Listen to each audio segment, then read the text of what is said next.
எல்லாருக்கும் வணக்கம். போன காணொளியில் மாயைனா என்ன அப்படின்னு ஒரு ஸ்டார்டிங் பாயிண்ட் பார்த்தோம். இப்போ மாயைனா என்ன அப்படின்னா, அது ஒரு ஸ்பேஸோ இல்லை ஒரு பிளேஸோ இல்லை ஒரு பர்டிகுலரான பொருளையோ குறிக்கிற வார்த்தை கிடையாது. இந்த பிரபஞ்சத்துக்கு அப்படின்னு ஒரு ஆர்கிடெக்சரல் ஸ்ட்ரக்சர் இருக்கும். அதை டிஃபைன் பண்ணுற ஒரு செந்தமிழ் சொல் தான் மாயை. மா அப்படிங்கிற எழுத்து செந்தமிழில் பஞ்சபூதங்களையும் உள்ளடக்குன ஒரு எழுத்தாக தான் பார்க்கப்படுது. இந்த ஆகாயம், காற்று, நெருப்பு, நீர், மண் தத்துவம் எல்லாத்தையும் ஒரே எழுத்தாக சொல்லணும் அப்படின்னா மா அப்படிங்கிற எழுத்தை போட்டு செந்தமிழில் சொல்லிடுவாங்க. இந்த மாயையில் வர்ற கடைசி எழுத்து யா. இந்த யாக்கு நான் ஏற்கனவே ஒரு விளக்கம் முந்தின காணொலியில் கொடுத்துருக்கேன். யானா உயிர் அப்படின்னு அர்த்தம். அப்போ பஞ்சபூதங்களையும் ஒன்று சேர்ந்த ஒரு எழுத்து மா, உயிர் அப்படிங்கிற ஒன்றை குறிக்கிற எழுத்து யா.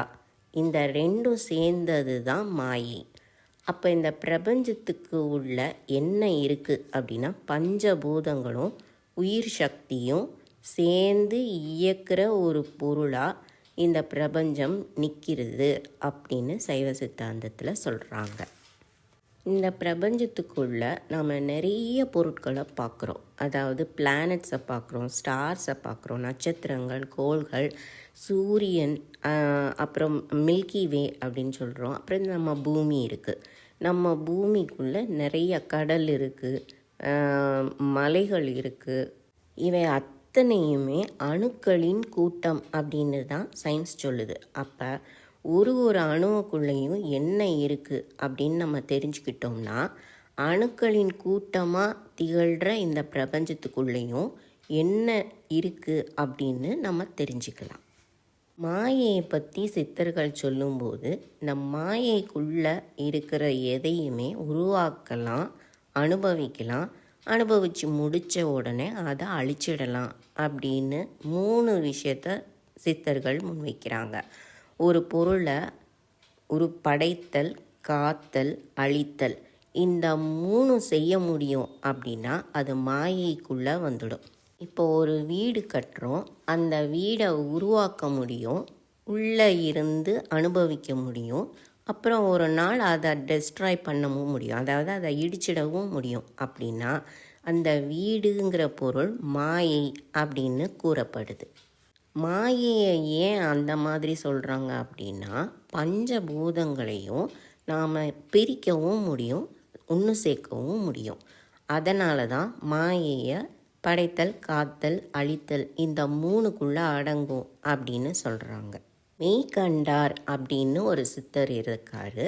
அவர் எழுதின சிவஞான போதம் அப்படிங்கிற ஒரு நூலில் அவர் 3வது பாடலாக மாயா இயந்திர தனுவினுள் ஆன்மா அப்படின்னு ஒரு லைன் எழுதுகிறாரு.